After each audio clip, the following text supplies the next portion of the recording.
എല്ലാവർക്കും എൻ്റെ പുതിയ വീഡിയോയിലേക്ക് സ്വാഗതം. നമ്മളുടെ ഇന്നത്തെ റെസിപ്പി എന്ന് പറയുന്നത് ഒരു പാൽപ്പേടയാണ്. അപ്പം നമുക്കത് എങ്ങനെയാണ് തയ്യാറാക്കുന്നത് നോക്കാം. ഇതിനായിട്ട് ഞാനൊരു പാൻ വെച്ചിട്ടുണ്ട്. അതിലേക്ക് നമുക്ക് ആവശ്യത്തിനുള്ള പഞ്ചസാര ഇട്ട് കൊടുക്കാം. നമ്മുടെ പാൽപ്പൊടിക്ക് ആവശ്യത്തിനുള്ള നല്ല മധുരമുണ്ട്, അതുകൊണ്ട് ഞാൻ അധികം പഞ്ചസാര ചേർക്കുന്നില്ല. ഇത് ഇത്രയാണ് ഞാൻ ചേർക്കുന്നത്.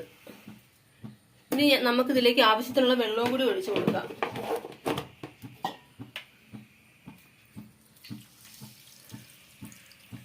ഇത്രയും വെള്ളമാണ് ഞാൻ ഒഴിക്കുന്നത്. എന്നിട്ട് ഇത് നന്നായിട്ടൊന്ന് തിളയ്ക്കണം. അപ്പം നമ്മുടെ പഞ്ചസാരയുടെ ആ ലായനി നന്നായിട്ട് തിളയ്ക്കുന്നുണ്ട്. നമുക്ക് ഈ സമയത്ത് നമുക്ക് പാൽപ്പൊടി ഇട്ട് കൊടുക്കാം. അതിലേക്ക് ഞാൻ 1 കപ്പ് പാൽപ്പൊടിയാണ് എടുത്തിരിക്കുന്നത്. ഞാൻ ഇതിലേക്ക് ഇട്ട് കൊടുക്കുവാണിത്. എന്നിട്ട് നമുക്ക് ഇതേപോലെ തന്നെ 1 കപ്പും കൂടി എടുക്കാം. ഇതും കൂടി നമുക്ക് ഇതിലേക്ക് ഇട്ട് കൊടുക്കാം, ഈ 1 കപ്പും കൂടി.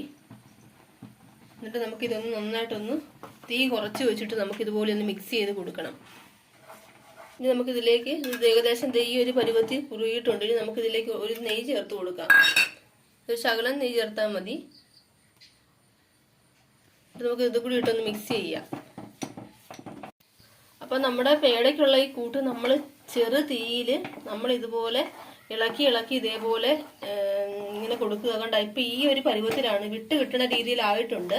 ഇനി ഒരു ശകല നേരം കൂടി നമുക്ക് ഇതുപോലെ ഒന്ന് ചെയ്ത് കൊടുത്താൽ മാത്രമേ നമുക്ക് കറക്റ്റ് ആയിട്ടുള്ള ആ ഒരു ഇത് കിട്ടത്തുള്ളൂ. അപ്പം നമുക്ക് ഒരു ശകല നേരവും കൂടി നമുക്ക് ഇതുപോലെ തന്നെ ഇങ്ങനെ മിക്സ് ചെയ്ത് കൊടുത്തുകൊണ്ടിരിക്കാം.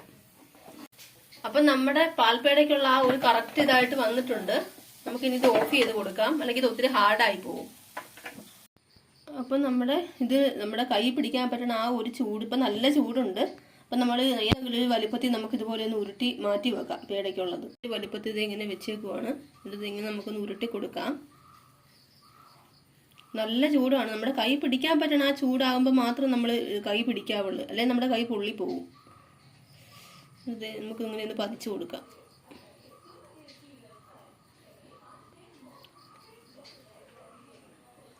നമുക്കിതെല്ലാം നമുക്ക് ഇതേപോലെ തന്നെ മാറ്റി വെക്കാം. അപ്പം നമ്മുടെ പാൽപ്പേട ഞാൻ ഈ ഷേപ്പിൽ വെച്ചിട്ടുണ്ട്. നമുക്കൊരു ഡെക്കറേറ്റ് ചെയ്യാൻ വേണ്ടി ഞാൻ കുറച്ച് ഉണക്കമുന്തിരി എടുത്ത് വെച്ചിട്ടുണ്ട്. അത് നമുക്ക് ഇതിലേക്ക് ഇങ്ങനെ പതിപ്പിച്ച് കൊടുക്കാം. നിങ്ങൾക്ക് ഇഷ്ടപ്പെട്ട ചേരണ ഏത് നട്ട്സ് വേണമെങ്കിലും നമുക്ക് ഇതിൻ്റെ അകത്തേക്ക് ചേർക്കാവുന്നതാണ്.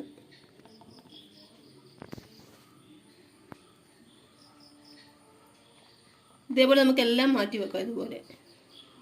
അപ്പം നമ്മുടെ പാൽപ്പേട റെഡി ആയിട്ടുണ്ട്. ഇത് ഞാൻ പാല് ചേർത്തിട്ടില്ല ഇതിൻ്റെ അകത്ത്. നമ്മൾ പാൽപ്പൊടിയും പഞ്ചസാരയും നെയ്യും മറ്റു ചേരുവകളും മാത്രമാണ് നമ്മൾ ഇതിൻ്റെ അകത്ത് ചേർത്തിട്ടുള്ളൂ. പഞ്ചസാരയും പാൽപ്പൊടിയും മാത്രമാണ് നമ്മൾ ഇതിൻ്റെ അകത്ത് ചേർത്തിട്ടുള്ളൂ. അപ്പം നിങ്ങളിത് തീർച്ചയായിട്ടും ട്രൈ ചെയ്ത് നോക്കണം. അതുപോലെ തന്നെ എൻ്റെ വീഡിയോ ഇഷ്ടമായെങ്കിൽ നിങ്ങൾ ലൈക്ക് ചെയ്യാനും ഷെയർ ചെയ്യാനും സബ്സ്ക്രൈബ് ചെയ്യാനും മറക്കരുത്. ഇനിയും എൻ്റെ ഇതുപോലെയുള്ള വീഡിയോസിനായിട്ട് എൻ്റെ ചാനൽ സബ്സ്ക്രൈബ് ചെയ്യുക. അതുപോലെ തന്നെ തൊട്ടടുത്തുള്ള ആ ബെല്ലൈക്കൺ കൂടി ഒന്ന് ക്ലിക്ക് ചെയ്യുക. താങ്ക്